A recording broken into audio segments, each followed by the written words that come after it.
औज़ुबिल्लाहिमिनश्शैतानिर्रजीम बिस्मिल्लाहिर्रहमानिर्रहीम। अस्सलामु अलैकुम स्टूडेंट्स।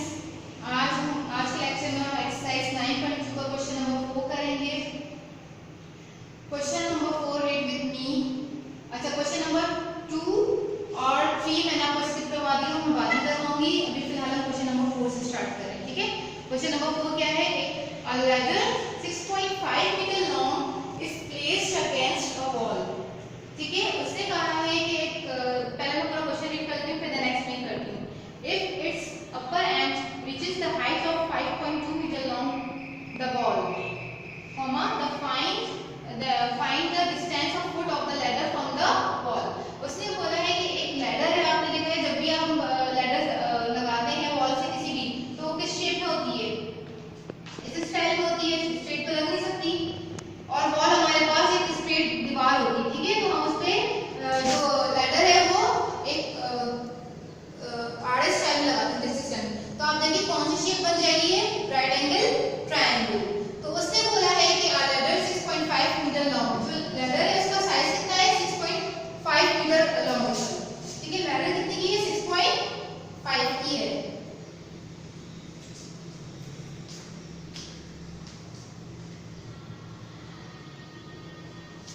ठीक है स्टूडेंट्स, और किस पे लगी है? अगेंस्ट अ वॉल, ठीक है, वॉल के अगेंस्ट लगी हुई है। If its upper end reaches the height of 5.2 metre long the wall, और जो वॉल है वो कितने मीटर की है? 5.2 की है, और उसका जो अपर पार्ट है लैडर का वो उसकी दीवार के साथ टच हो रहा है। तो इट मींस ये इसकी लेंथ बता दी, इसकी वॉल की लेंथ कितनी बताइए? 5.2 metre. Then find the distance of foot of the ladder from the wall. उसने बोला है कि जो हमारे पास जो नीचे वाला हिस्सा है इसका फुट जो है लैडर का, वो कितना दूर है वॉल से, कितना मतलब उसके दरमियान में और दीवार के दरमियान में और लैडर के दरमियान में कितना डिस्टेंस है। तो डिस्टेंस बेसिकली जमीन से दिया जाता है, ठीक है। तो अब हमारे पास इसका डेटा आप देखना हम लोग, मैंने डेटा ऑलरेडी पहले से लिखा हुआ है। आपके पास लेंथ ऑफ लैडर कितनी गिवन है? 6.5। और आप इस फिगर में देख सकते हैं कि हमारे पास जो स्ट्रेट लाइन है वो जो वॉल को शो कर रही है, ठीक है, परपेंडिकुलर उसको शो कर रहा है वॉल को। और अब हमारे पास क्या फिगर में आप देख सकते हैं कि हमारे पास जो लेंथ ऑफ वॉल थी 6.5 मीटर थी। तो उससे पहले डेटा मेरा रॉन्ग बना हुआ था क्योंकि मैंने अकॉर्डिंग टू दिस करा था पहले, अब मैंने उसको करेक्ट कर लिया है, ठीक है। 6.5 हमारे पास क्या है? लेंथ ऑफ लैडर है, ठीक है, जो हमारे पास इसकी वॉल के अगेंस्ट है। तो इट मींस ये 90 डिग्री की अपोजिट साइड है, तो ये क्या हो गया? हाइपोटेन्यूज हो गया। क्लियर है students? Now height of wall हमारे पास क्या है? परपेंडिकुलर हो गया यहाँ पर ये, और नीचे वाली जो चीज है वो क्या हो गई? बेस हो गई। It is clear? यहाँ तक आपको डेटा समझ में आ गया?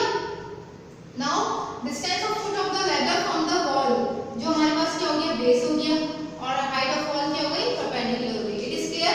Now bye using Pythagoras theorem, क्योंकि मैंने आपको बताया था जैसे राइट एंगल ट्रायंगल आएगा, बी शेप हमारे पास कौन सी हुई?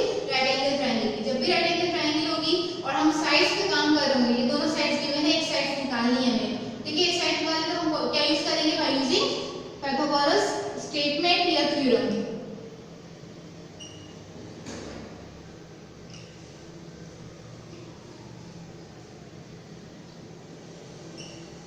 क्या स्टेटमेंट है इसकी?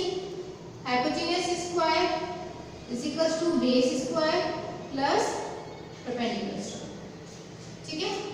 नाउ अब हमने क्या काम करना है इसके? इसमें क्या है हमारे पास? 6.5 है, 6.5 का हमने स्क्वायर किया is equal to what is the value of base? Base हमें फाइंड आउट करना है, ठीक है। मैं बेस ही लिख रही हूँ, उसको बी स्क्वायर लिख रही हूँ। नाउ हमारे पास परपेंडिकुलर क्या वैल्यू है? 5.2 का स्क्वायर, ठीक है स्टूडेंट्स। अब now we solve this bracket. हमने क्या करना है? स्क्वायरिंग है तो आपस में एक दूसरे को मल्टीप्लाई करना है, 6.5 को मल्टीप्लाई करना है 6.5 के साथ, ठीक है। क्रॉस का कॉलम बना लीजिएगा आप लोग। 5 5 से 25, 5 6 से 30, 32 हो गया, 6 5 से 30, 6 6 से 36 प्लस 3 39। तो 5 2 12 4, तो 42.25 इसका वैल्यू आ गई। स्क्वायरिंग करने के बाद बी स्क्वायर अपनी जगह पे रहेगा, क्योंकि मुझे फाइंड आउट करना है ये। और 5.2 हम इसको सॉल्व करेंगे मल्टीप्लाई करके।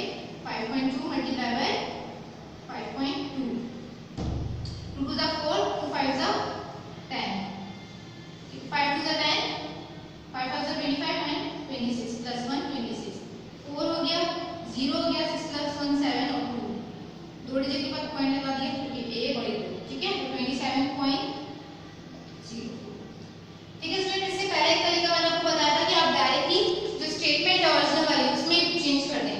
अब दूसरा मेथड यही है कि मैंने पहले स्क्रिप्ट कर दी और इन द एंड आप ये काम कर लें, दोनों मेथड आपके राइट होंगे। तो आप पहले स्टेटमेंट ही चेंज कर लें क्योंकि मुझे b स्क्वायर मालूम करना था, तो मैं क्या कर देती हूं, hypotenuse square minus perpendicular square. एक मेथड ये है जो मैं आपको पिछले लेक्चर में बता चुकी हूं, और दूसरा मेथड आपको अभी ये डिफाइन कर रही हूं, ठीक है। अब हमारे पास b स्क्वायर, इसके साथ ये प्लस हो रहा है, मुझे b स्क्वायर की वैल्यू निकालनी है, इसकी वैल्यू निकालनी, ये प्लस और बदल क्या हो जाएगा माइनस, तो 42.25 अपनी जगह पे रहा, ये प्लस से बदल जाकर क्या हो गया minus 27.04 is equal to b square. It is clear. अब हमने क्या करना है, 42.25 में से माइनस करना है 27.04, 5 में से 4 गया 1, 2 में से 0 गया 0, ठीक है। 15.21 इसका आंसर b स्क्वायर की वैल्यू, ठीक है। लेकिन हमें पता है कि हमें b की वैल्यू निकालनी है, तो हमने क्या करना है, square root on both side, ठीक है। इसके बाद मैं आपको जरा रफ करके आगे सॉल्व करवा रही हूं। नाउ स्टूडेंट्स, हमारे पास b स्क्वायर की वैल्यू क्या है, 15.21 सेंटीमीटर मीटर स्क्वायर, ठीक है। हम इधर यूनिट लगा देते हैं मीटर स्क्वायर। अब now we take square root on both side, तो simply square root on both side. मैं आपको बता चुकी हूँ b की वैल्यू निकालनी है बेस की, तो b के ऊपर स्क्वायर है, स्क्वायर हटाने के लिए हम क्या यूज करते हैं, स्क्वायर रूट, तो स्क्वायर रूट b स्क्वायर इसके अंदर आ गया और स्क्वायर रूट में 15.21 मीटर स्क्वायर। डन, 2 से 2 कैंसिल, क्या हो गया, ये b हो गया। अब इसमें हमारे पास देखिए, मैंने आपको दो मेथड बताए थे, एक प्राइम मेथड और एक डिवीजन मेथड। तो हम पॉइंट्स वाले में जब काम करें तो डायरेक्ट डिवीजन मेथड अप्लाई कर देते हैं, ठीक है। तो अब देखिए डिवीजन मेथड मैंने यहाँ पे लिखा 15.21, अब इधर दोनों का पेयर बन रहा है, पॉइंट से पहले भी और पॉइंट के बाद भी। तो आपको पता है 15 है और हम इधर पेयर्स की फॉर्म में मल्टीप्लाई करते हैं, तो 1 into 1 1 छोटा है 15 से, 2 to the 4 छोटा है, 3 to the 9 ये भी छोटा है, 4 4 the 16। अब 16 तो बड़ा हो गया, तो हमने क्या किया, 3 से मल्टीप्लाई कर दिया, 3 into 3 9 हो गया, और इधर 3 अगेन रखा और इन दोनों को ऐड करते हैं यहाँ पर और इधर मल्टीप्लिकेशन होती है, ठीक है। तो 15 में से 9 गया 6 और 2 1 ऐसे डिजिट कर दिया, और 3 + 3 6। अब 6 मैंने यहाँ पे रखना है और इसके बाद नेक्स्ट डिजिट अप्लाई करना है, इससे छोटी वैल्यू लेकर आनी है, ठीक है, या इसके बराबर आ जाए। तो मैं रख देती हूँ पहले 5, ठीक, बल्कि 6 रखती हूँ ताकि आइडिया हो, 6 6 36 6 39। तो इट मींस ये देखिए अभी भी कितना डिफरेंस है, ये 600 का नंबर है और ये 300 का नंबर है, सही। तो आप ये देखें 6 अगर मैं 7 रखती हूँ तो 7 6 42, एक तरह से मतलब आइडिया लगाए। अब इसी तरह मैं 8 रखती हूँ, 8 6 48, अभी भी छोटा है क्योंकि लास्ट नंबर से आइडिया लगा रही हूँ मैं मल्टीप्लिकेशन करके, ठीक है। ट्रिक ही बता रही हूँ आपको कि लास्ट नंबर से आप देख लें, 8 6 48 तो ये 400 का नंबर आएगा इधर, और इधर हमारे पास 600 का नंबर है। तो हम अब 9 से चेक करते हैं, 9 9 81, ठीक है, और 6 9 54, 54 प्लस 8 62। देखिए एग्जैक्ट नंबर आ गया 61, तो हमने 9 से मल्टीप्लाई किया, यहाँ पे भी 9 रखा, यहाँ पे भी 9, और 61 मुझे मिल गया एग्जैक्ट, 0 रिमाइंडर हो गया, और इन दोनों को ऐड करेंगे तो हमारे पास स्टूडेंट, तो हमारा आंसर क्या हो गया 3.9 मीटर, सही। इसको ऊपर भी स्क्वायर रूट तो कैंसिल हो जाएगा। नाउ हैंस हम राइट कर देंगे, व्हाट इज हैंस, हैंस हमारे पास स्टेटमेंट की फॉर्म में जाएगा। हैंस क्या लिखेंगे, हमारे पास क्या था, distance of the foot of the ladder from the wall. Hence की हेडिंग डालें आप लोग, जो हमारा रिक्वायर्ड होता है वही हमारा हैंस होता है, ठीक है। Distance of foot from the wall कितना बेस था इज इक्वल टू 3.9 मीटर। ठीक है, मेथड वही है, पाइथागोरस थ्योरम हम लोग पढ़ चुके हैं, सेम वही काम है, सिर्फ यहाँ पर वर्ड प्रॉब्लम आई है। तो वर्ड प्रॉब्लम से डेटा आपको निकालना आना चाहिए इस तरीके से। ठीक, तो हमारे पास एक स्टेटमेंट थी, आपको पहले आपको जब क्वेश्चन समझ में नहीं आएगा आपका डेटा नहीं बन सकता।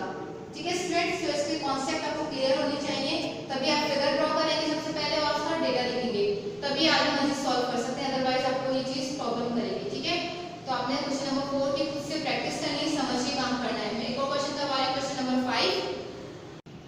नाउ स्टूडेंट्स, हम क्वेश्चन नंबर 5 और सॉल्व करेंगे। Read with me, an electric pole of 20 meter high is stretched by a string of 20 meter. एक पोल है इलेक्ट्रिक, ठीक है, आपको पता है कि पोल हमेशा खंभा जो होता है वो स्ट्रेट होता है। ठीक है, उसके साथ एक धागा जो है ना अटैच है ऊपर वाले हिस्से से, और स्ट्रेच मींस कि वो खींच रहे हैं, ठीक है, धागे को ऑफ 20 मीटर, और उसकी जो धागे की जो लेंथ है वो कितनी है 20 मीटर, मतलब उसको खींचा गया है, पोल से वो बंधा हुआ है। आप इस फिगर में देख सकते हैं हमारे पास एक पोल है, उससे धागा ऊपर की तरफ से बंधा हुआ है, और उसको मैं खींच रही हूँ कितना 20 मीटर लॉन्ग, मतलब धागे की जो लेंथ है वो कितनी 20 मीटर है।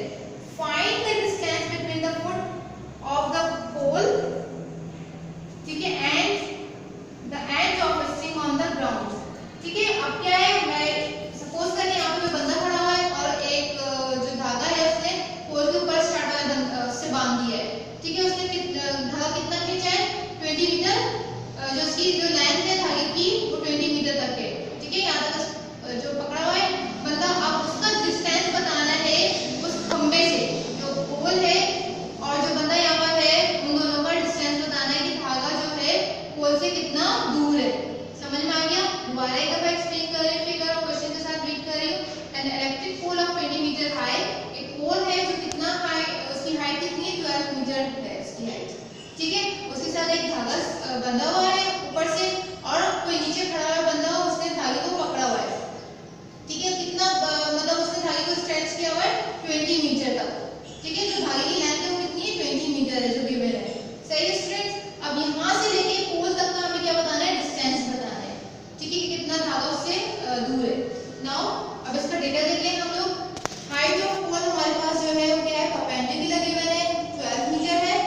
लेंथ ऑफ द स्ट्रिंग हमारे पास हाइपोटेन्यूज हुआ, क्यों देखें इस फिगर में हमारे पास जो पोल की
अच्छे तरीके से एक आपको मैंने बताया रफ कॉपी खरीदनी आप लोगों ने और उसको प्रैक्टिस करनी। जो जिस प्रॉब्लम करे तो आप लोग मुझसे पूछ सकते हैं, मंगा लेंगे।